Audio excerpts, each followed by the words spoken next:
अंजलि, चिंता क्यों करती हो? वो तो सिर्फ एक सपना था। ड्रेसिंग टेबल के आईने के सामने खड़े कनाल ने बालों में ब्रश करते हुए कहा, न, नहीं नहीं किनाल, था तो वो सपना ही। पर पर इस सपने का खौफ अभी तक मेरे जहन पर छाया हुआ है। कई दिनों से वही सपना बार बार मेरी रातों की नींद उड़ा रहा है। अंजलि हकलाते हुए खोए लहजे में बोली। कनाल ने अंजलि के लहजे में डर का अंसार भी साफ महसूस किया था। अंजलि मेरी जान, सपने सपने होते हैं, उनका हकीकत से कोई नाता नहीं होता। कनाल ने ब्रश ड्रेसिंग टेबल पर रखा और अंजलि के करीब आकर बेड पर बैठते हुए बोला। अंजलि बेड पर बैठी हुई थी। मैं क्या करूं किनाल, अब तो वो सपने जागते हुए भी मेरी आंखों से ओझल नहीं होते। अंजलि बेबसी के आलम में बोली, कहीं वो सपना हकीकत ना हो जाए। अंजलि की आवाज भर आ गई। अरे अरे मेरी जान, तुम कैसी बेकी बेकी बातें कर रही हो? कनाल ने अंजलि को सीने से लगाते हुए कहा। तुम ख्वाह खुद को खौफजदा कर रही हो। सपनों का हकीकत से कोई ताल्लुक नहीं होता। कनाल बोला। आप और कैलाश दलदल में धंसते जा रहे हैं। मैं लोगों को मदद के लिए पुकारती हूँ, पर कोई नहीं आता। फिर मैं आप दोनों को बचाने के लिए आगे बढ़ती हूँ, तो मैं भी दलदल की लपेट में आ जाती हूँ। हम तीनों हेल्प हेल्प पुकारते हैं, पर कोई भी हमारी मदद को नहीं आता, और और दलदल हमें निगल लेती है। इतना कहकर अंजलि ने रोना शुरू कर दिया। अंजलि मेरी जान, क्या हो गया है तुम्हें? तुम तो बिल्कुल बच्चों की तरह बातें कर रही हो। कनाल ने अंजलि को अपने से अलहदा करते हुए उसके आंसू साफ करते हुए कहा। भगवान की कृपा से हमें कुछ नहीं होगा। चिंता छोड़ो और जल्दी से तैयार हो जाओ। आज हम बाहर कहीं घूमने के लिए चलते हैं। नहीं किनाल, मेरा मन नहीं कर रहा। अंजलि ने नाक चढ़ाते हुए नफी में सर हिलाया। पर मेरा तो दिल कर रहा है ना। चलो अब जल्दी करो, उठो और तैयार हो जाओ। कनाल ने उठते हुए अंजलि का बाजू पकड़ा। नहीं कनाल, रहने दे, फिर कभी सही। अंजलि ने टालना चाहा। अभी नहीं तो कभी नहीं, तुम्हारा मन भी बहल जाएगा। अंजलि, इंसान एक माहौल से दूसरे माहौल में जाए तो उसका मूड फ्रेश हो जाता है। अब मेरी मिसाल ही ले लो। दफ्तर में जब भी मुझे कोई टेंशन होती है, तो तुम्हें और कैलाश को देखकर मेरी टेंशन झट से खत्म हो जाती है। कनाल ने अंजलि को समझाया। अब जल्दी करो, और ये कैलाश कहाँ है? वो बाहर लॉन में खेल रहा होगा। अंजलि ने उठते हुए कहा। ठीक है, मैं इसे अंदर भेजता हूँ, उसे भी फटाफट तैयार कर दो, और खुद को भी तैयार करो जल्दी। कनाल ने कहा और कमरे से बाहर निकल गया। अंजलि ने मुंह से एक बोझल सांस खारिज की और वॉशरूम की तरफ बढ़ गई। थोड़ी देर में वो तैयार हो गई। कनाल कहाँ रह गए? अंजलि खुद से हम कलाम हुई। इसी बात उसकी मुलाजिमा कमरे का दरवाजा जोर से खोलते हुए अंदर आके हुई। वो घबराई हुई थी। उसके चेहरे का रंग उड़ा हुआ था। अं, अंजलि, जल्दी! वो घबराहट के बाइस मुलाजमत चंपा के मुंह से अल्फाज भी नहीं निकल पा रहे थे। अंजलि के दिल ने तेज से धड़कना शुरू कर दिया। क्या क्या हुआ? क्या हुआ चंपा? अंजलि को अपना जिस्म बेजान सा महसूस हुआ। वो समझ गई कि चंपा कोई अच्छी खबर नहीं लाई। वो वो अंजलि दीदी, कैलाश कैलाश। चंपा फिर टूटे हुए अल्फाज में आधी बात कह सकी तो अंजलि तेजी से चंपा के करीब आई। तू बोल क्यों नहीं रही चंपा? क्या हुआ कैलाश को? अंजलि ने खगलाते हुए भराई आवाज में चंपा से पूछा। अंजलि दीदी, वो कैलाश बाबू बाहर लॉन में फुटबॉल से खेल रहे थे, तभी कनाल बाबू अंदर से बाहर लॉन में कैलाश बाबू को बुलाने आए, तो कैलाश बाबू का फुटबॉल रेंगता हुआ बाहर सड़क पर जा गिरा। कैलाश बाबू इसे पकड़ने के लिए बाहर गए, तो चंपा कहते कहते एक मर्तबा फिर रुकी। तो क्या चंपा? इस मर्तबा अंजलि ने गुस्से से चंपा को बाजुओं से पकड़ कर झंझोड़ा। तो सड़क पर आती तेज रफ्तार गाड़ी ने कैलाश बाबू को कुचल दिया। चंपा ने धमाका किया। क्या? अंजलि जोर से चिल्लाई। नहीं! अंजलि चीखती हुई बेड से उठ खड़ी हुई। चीख की आवाज सुनकर इसके साथ लेटा हुआ केनाल भी उठकर खड़ा हो गया। अंजलि ने हैरत से इर्द गिर्द नजरें दौड़ाई। वो समझ गई कि हर बार की तरह ये भी एक सपना ही था। उसने दोनों हाथों की हथेली में अपना चेहरा छिपाकर रोना शुरू कर दिया। अंजलि, क्या हुआ? कुणाल ने तेजी से आगे बढ़कर अंजलि को पूछा। ये सपने मेरी जान ले लेंगे। कुणाल, वो रोते हुए बोली, ये सपने किसी कारण ही मुझे नजर आते हैं। ओ कमान अंजलि, फिर वही सपने। तुम इन सपनों से इतनी खौफजदा क्यों हो? कनाल का लहजा बेजार था। नहीं कनाल, इन सपनों का जरूर कोई ना कोई कारण है। ये सपने मुझे पागल कर देंगे। अंजलि ने कनाल के सीने से अपना सर हटाते हुए कहा। कारण? कारण तो जरूर है अंजलि, और वो है तुम तीनों की मौत। अचानक अंजलि के पास बैठे कनाल की आवाज खौफनाक और खुरदरी हो गई। अंजलि ने हैरानगी से कनाल की तरफ देखा तो खौफ के बाइस इसके मुंह से एक जोरदार चीख निकली, क्योंकि कनाल की जगह अब वहां एक खौफनाक शक्ल वाला आदमी बैठा हुआ था। नए मॉडल की कार के हेडलाइट्स रात में अंधेरे का सीना चीरते हुए सड़क पर दौड़ रही थी। कार की ड्राइविंग सीट पर एक खूबसूरत नौजवान और साथ वाली सीट पर एक खूबरू हसीना सीट की टेक से सर लगाए सो रही थी। ड्राइविंग सीट पर बैठा लड़का बार बार इस लड़की की तरफ गुस्से से देख रहा था। क्या मुसीबत है? वो लड़का गुस्से से बड़बड़ाया। इतनी खूबसूरत कन्या साथ है और मुझे इससे बात करने का मौका भी नहीं मिल रहा, और ऊपर से नींद भी आ रही है। लड़के ने एक मर्तबा फिर बेजार निगाहों से लड़की की तरफ देखा और उकताकर डैशबोर्ड से सिगरेट निकालकर सिगरेट सुलगाने लगा। लड़के ने दोबारा लड़की की तरफ देखा और फिर शरारती हंसी हंस दिया। लड़के ने सिगरेट का गहरा कश लिया और धुएं की तेज लहर लड़की के चेहरे की तरफ फेंकी, और धुआं जब लड़की की नाक के नथनों से घुसा तो लड़की ने झटके से खांसते हुए आंखें खोली और लड़का अपनी शरारत पर हंसने लगा। और लड़की खा जाने वाली नजरों से लड़के को घूर रही थी। वैसे प्रकाश जी, मर्दों में ये आदत बहुत बुरी है। वो लड़की मुंह बनाते हुए बोली। कौन सी आदत? उस लड़के ने हैरानगी से अनजान बनते हुए कहा। यही जो आपके मुंह में घुसी है और कैंसर जैसी बीमारियों का कारण भी है। लड़की ने तल्ख लहजे में कहा तो प्रकाश ने एक जोरदार ठहाका लगाकर हंस दिया। वैसे मीनाक्षी, जब कोई रात में सफर कर रहा हो तो साथ बैठे हमसफर साथी को चाहिए कि वो ड्राइवर को बातों में लगाए ताकि कोई एक्सीडेंट ना हो जाए। और आप हैं कि ऐसा लग रहा है कि कई समय से नींद की प्यासी हो। प्रकाश ने लड़की को समझाया। वाह प्रकाश, वाह। अपने दिल की बात कहने का अंदाज तो कोई आपसे सीखे। मीनाक्षी ने ताली बजाते हुए कहा तो उसके कानों को एक मर्तबा फिर प्रकाश का कहका सुनना पड़ा।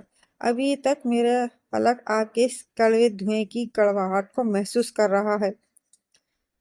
चलिए हम आपसे सॉरी कर लेते हैं, प्रकाश ने ताजीमन अपने सर को झुकाते हुए कहा। गलती मानने का तरीका भी आपका खूब है। आप तो सॉरी ऐसे कर रहा हैं जैसे मुझ पर एहसान कर रहे हैं। मीनाक्षी ने जलते लहजे में कहा तो प्रकाश बेख्तियार हंस दिया। अच्छा मीनाक्षी जी, आप परेशान ना हो, मैं आपसे दिली तौर पर सॉरी करता हूँ। प्रकाश इस मर्तबा संजीदा लहजे में बोला। चाहिए, मैंने आपको माफ किया। इस मर्तबा मीनाक्षी मुस्कुराई तो जवाबन प्रकाश भी मुस्कुरा दिया। जल्द ही प्रकाश ने गाड़ी एक लोहे वाले गेट के पास रोक दी और दोनों कार से बाहर निकले। प्रकाश ने कार की डिग्गी से एक लंबी सलाख और टॉर्च निकाली। एक मिनट मीनाक्षी जी, प्रकाश ने इस मकान की तरफ बढ़ते हुए मीनाक्षी को आवाज दी तो वो रुक गई। प्रकाश ने इसके करीब जाकर मुंह में कुछ पड़ा और फिर अपने ऊपर और मीनाक्षी पर एक एक बार फूंक मारी। अब चलिए, प्रकाश ने कहा तो दोनों इस मकान के गेट की तरफ बढ़ गए। गेट पर जंजीर के साथ एक ताला लगाया था। प्रकाश ने इस सलाख की मदद से इस ताले को तोड़ा और गेट खोलकर वो दोनों इस मकान में दाखिल हो गए। मकान के अंदरूनी दरवाजे के करीब पुलिस की वार्निंग पट्टी लगी हुई थी। वो दोनों इस पट्टी के नीचे से गुजरे और अंदरूनी दरवाजे की तरफ बढ़े। यहाँ भी एक अदद ताले ने इनका इस्तकबाल किया। मीनाक्षी ने टॉर्च ऑन कर ली थी। ये ताला भी इस सलाख की मदद से खुल गया। उन्होंने दरवाज़ा खोला तो मिट्टी का भभका सा इनकी नाक से टकराया और वो हंसने लगे। वो अंदर दाखिल हुए। उन्होंने टॉर्च की रोशनी में देखा। वो घर काफी खूबसूरत था, लेकिन बंद होने की वजह से इसकी हालत काफी खस्ता थी। फर्श पर गर्द की मोटी तह जमी हुई थी और छत पर जगह जगह मकड़ी के जाले लटक रहे थे। घर में छोटा सा हॉल, जिसमें आमने सामने 3 कमरे और एक वॉशरूम था। छत पर जाती सीढ़ियां भी थीं और टॉर्च की रोशनी के रहनुमाई में एक कमरे का दरवाजा खोलकर इसमें दाखिल हुए। मकान की हालत से ऐसा लग रहा था जैसे कई अरसे से किसी ज़ी रूह ने यहाँ बसेरा ना किया हो। वो जिस कमरे में दाखिल हुए, इस कमरे में गर्द और गुबार से अटा हुआ एक बेड, 2 कुर्सियां जो दीवार के साथ लगी हुई थी, एक ड्रेसिंग टेबल जिसका आईना टूटा हुआ था। प्रकाश और मीनाक्षी ड्रेसिंग टेबल के करीब आए। प्रकाश ने टॉर्च की रोशनी में ड्रेसिंग टेबल के टूटे हुए शीशे पर जमा हुआ खून लगा हुआ देखा। ऐसे माहौल में मीनाक्षी का दिल तेज तेज धक धक कर रहा था। वो इस माहौल से काफी घबराई हुई लग रही थी। अचानक बेड के नीचे से एक बिल्ली निकली तो मीनाक्षी तेजी से चीखती हुई पीछे हटी। बिल्ली बाहर हॉल की तरफ भाग गई थी। आप तो काफी डरपोक हैं, मीनाक्षी जी। प्रकाश ने हंसते हुए मीनाक्षी का मजाक उड़ाया। ये तो गनीमत है प्रकाश जी, आप साथ हैं, वरना जैसा माहौल है मैं कई समय पहले ही की बेहोश हो चुकी होती। मीनाक्षी ने प्रकाश की तरफ देखते हुए कहा। आप बिल्कुल भी चिंता ना करें, मैं आपके साथ हूँ। प्रकाश ने मीनाक्षी को तसल्ली देते हुए कहा। आप अपना काम जल्दी कंप्लीट करें प्रकाश जी, मुझे तो यहाँ से बहुत डर लग रहा है। मीनाक्षी ने हकलाते हुए अपनी कैफियत बयान की। अभी सब्र करें मीनाक्षी जी, अभी इस काम में थोड़ा समय है। प्रकाश ने इर्द गिर्द नजरें घुमाते हुए संजीदा लहजे में कहा। कितना समय? मीनाक्षी ने हकलाते हुए पूछा। समय आने पर आपको पता चल जाएगा, प्रकाश ने कहा। आइए मेरे साथ, मुझे एक और जगह फोन का बताया गया था। और प्रकाश कमरे के बैरूनी दरवाजे की तरफ बढ़ा तो मीनाक्षी ने भी तेजी से इसकी पैरवी की। वो दोनों हॉल में आए। प्रकाश ने टॉर्च की रोशनी फर्श पर डाली। फर्श मुकम्मल तौर पर गर्द में छुपा हुआ था। प्रकाश ने आगे बढ़कर एक जगह से जूतों से फर्श पर से गर्द हटाई तो प्रकाश ने देखा वहाँ काफी सारा खून जमा हुआ था। प्रकाश ने एक गहरी सांस अपने अंदर खींची, साथ ही वो घुटनों के बल फर्श पर बैठ गया। तो ये है इन दोनों का खून। प्रकाश जी, मुझे बहुत डर लग रहा है, मीनाक्षी ने फर्श पर जमे हुए खून की तरफ देखते हुए घबरा कर कहा। मीनाक्षी जी, यह समय घबराने का नहीं बल्कि कुछ करने का है, वरना गजब हो जाएगा। प्रकाश ने उठकर खड़े होते हुए मीनाक्षी की तरफ देखा। अब मैं आपको जैसा कहूँगा आपने वैसा ही करना है, आइए मेरे साथ। प्रकाश ने पहले मीनाक्षी को समझाया और फिर ड्रेसिंग टेबल वाले कमरे की तरफ बढ़ गया। मीनाक्षी भी इसके साथ इस कमरे में चली आई।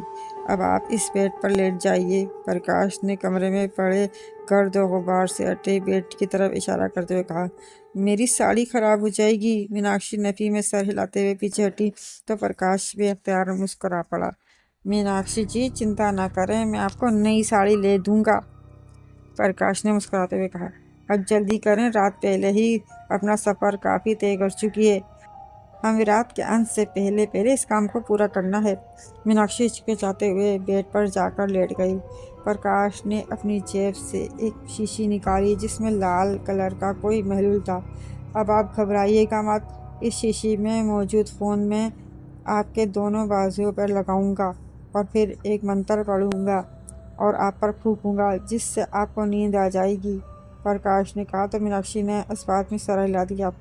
प्रकाश ने इस शीशी में से थोड़ा सा खून हाथ की हथेली पर डाला और मीनाक्षी के दोनों बाजुओं पर मल दिया और मुंह में एक मंत्र पढ़कर मीनाक्षी पर फूंक मारी तो मीनाक्षी को अपनी पलकें भारी होती हुई लगीं और जल्द ही उसने आंखें मूंद ली और फिर हल्के हल्के खर्राटेने लगी।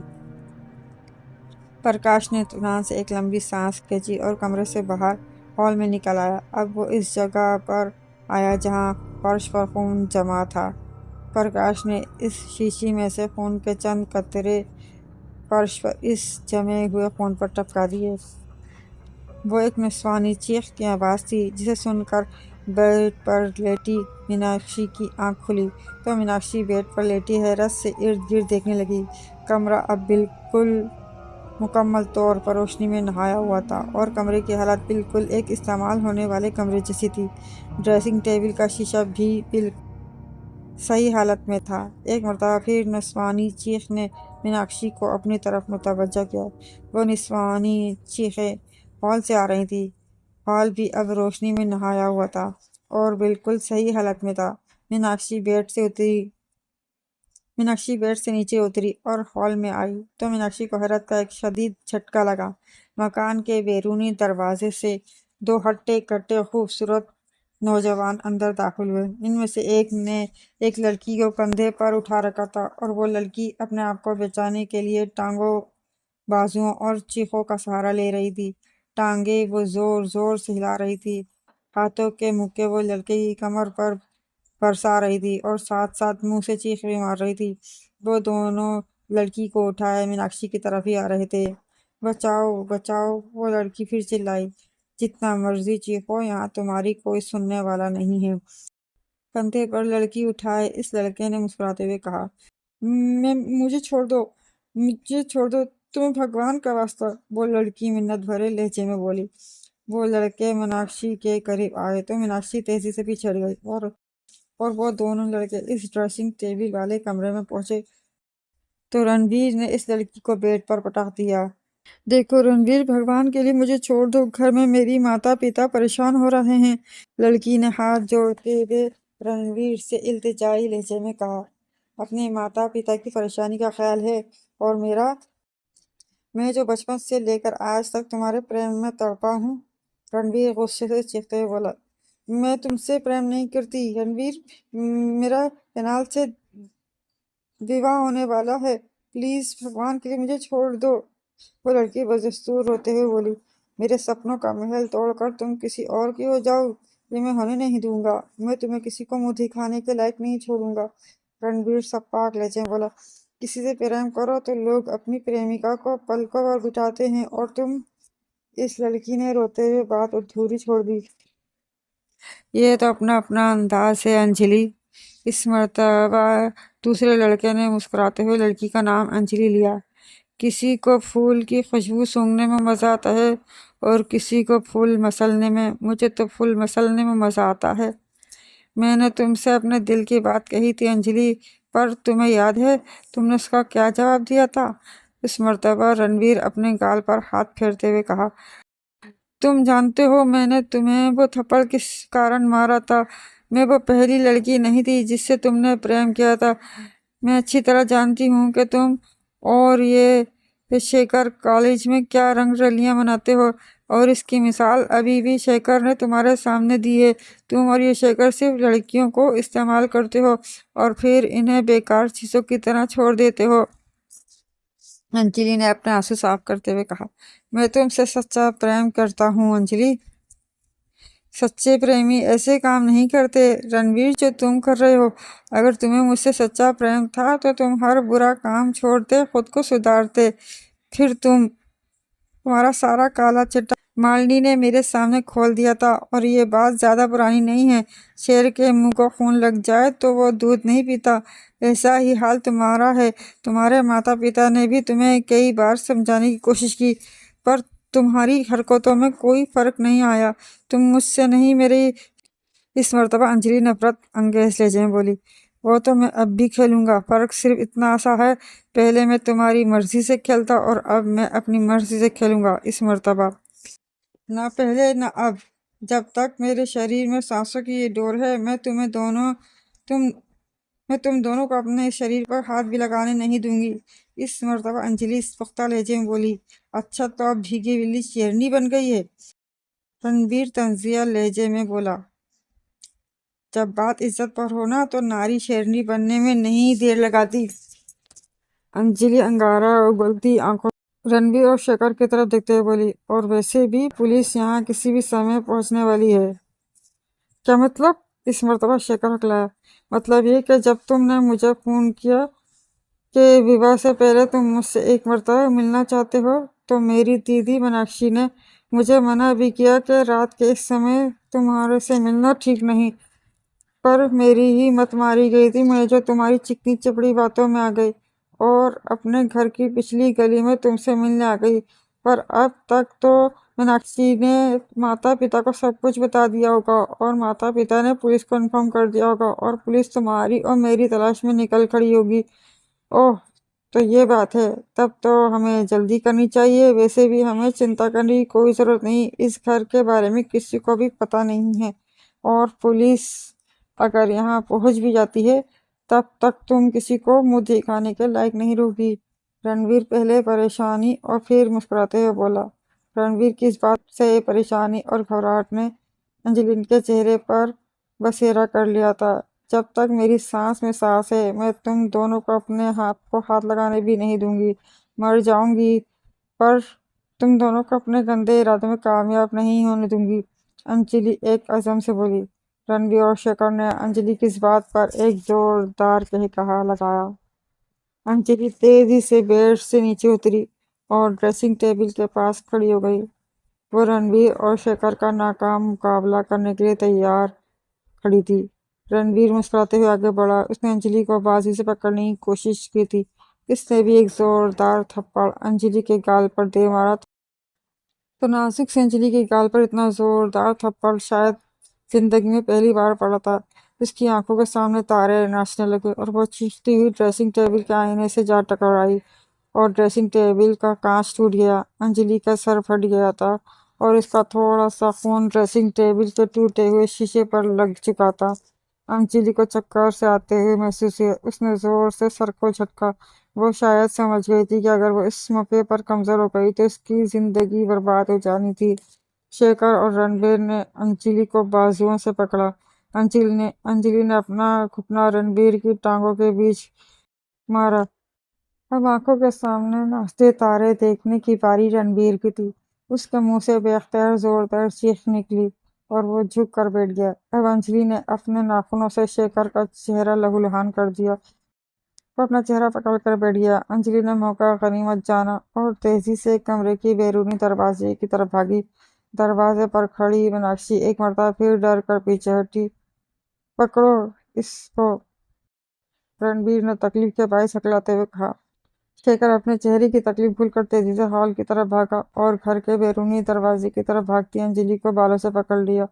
रणबीर भी कराता हुआ उठा और हॉल में आ गया। मीनाक्षी चुपचाप खड़ी मंजर देख रही थी। शेखर ने अंजलि के चेहरे पर एक जोरदार थप्पड़ मारा, जबकि रणबीर ने इन दोनों के करीब पहुंचने पर अंजलि के चेहरे पर थप्पड़ों की बारिश कर दी। अंजलि के दोनों होठ फट चुके थे और फटे सर के खून से इसका चेहरा भी लहूलुहान हो गया था।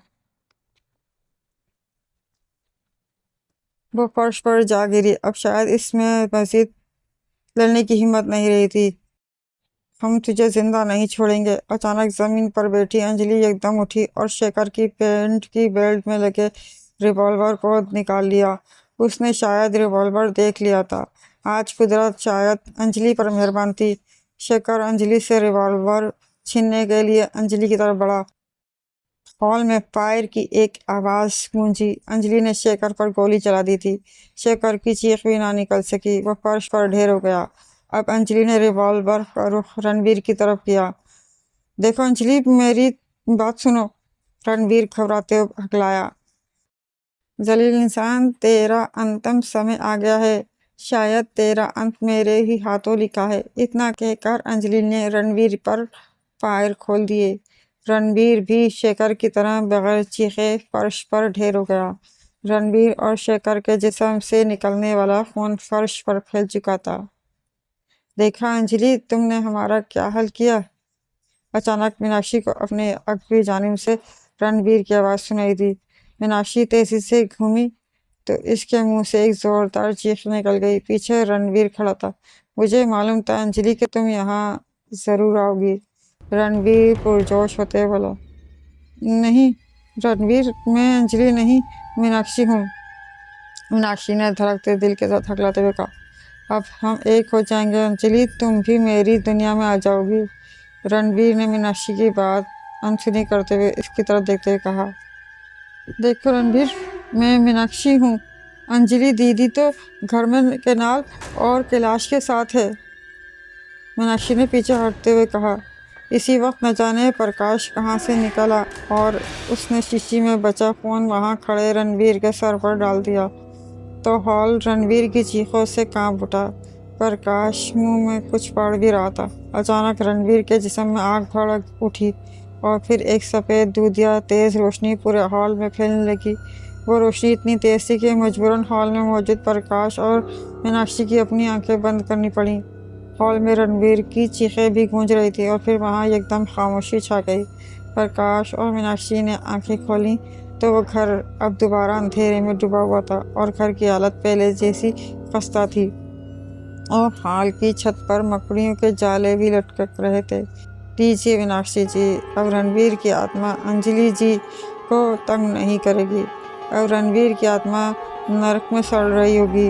रणवीर की आत्मा अंजलि जी के खून की प्यासी थी, इसी कारण वो उन्हें इतना खौफजदा किए हुए थी। वो सपने रणवीर के कारण ही अंजलि जी को नज़र आते थे। अगर आप लोग और समय बर्बाद करते तो ये दुष्ट आत्मा अंजलि जी और उनके परिवार को नुकसान पहुंचा सकती थी। खैर, अब तो ये नर्क में जा चुकी है। प्रकाश ने मुस्कुराते हुए कहा।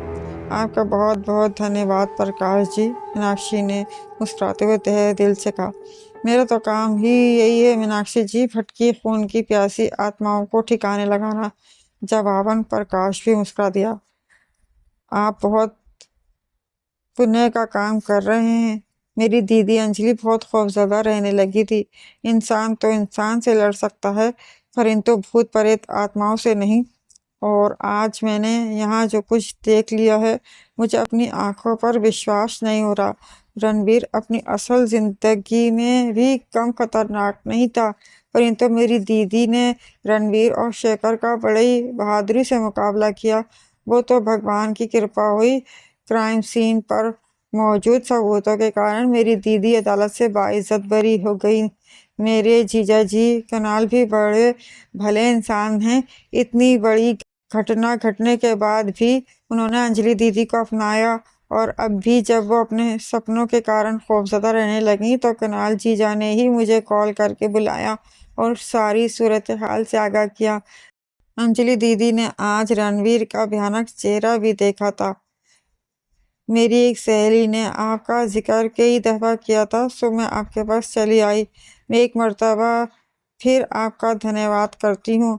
आपने हमें इतनी बड़ी मुसीबत से निकाला, मीनाक्षी ने कहा तो जवाबन प्रकाश ने मुस्कुराते हुए कहा, इट्स माय ड्यूटी मीनाक्षी जी। अच्छा प्रकाश जी, मुझे एक बात की समझ नहीं आ रही। मीनाक्षी ने उलझन आमेज निगाहों से प्रकाश की तरफ देखा। वो क्या मीनाक्षी जी? प्रकाश ने सवालिया निगाहों से मीनाक्षी की तरफ देखा। यही कि रणवीर की आत्मा मुझे क्यों अंजलि समझ रही थी? मीनाक्षी ने पूछा तो प्रकाश मुस्कुरा दिया।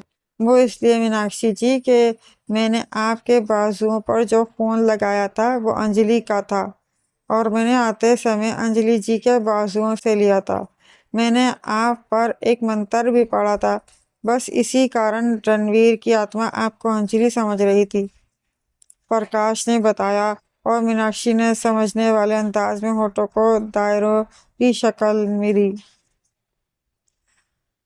अब आप जल्दी से अपने बाजुओं से यह खून साफ करते हैं, वरना रणवीर की आत्मा फिर आपको अंजलि समझकर नर्क से वापस ना आ जाए, प्रकाश ने संजीदा लहजे में कहा तो मीनाक्षी तेजी से अपने बाजुओं पर हाथ फेरने लगी और हॉल प्रकाश के कहे कहे से गूंज उठा।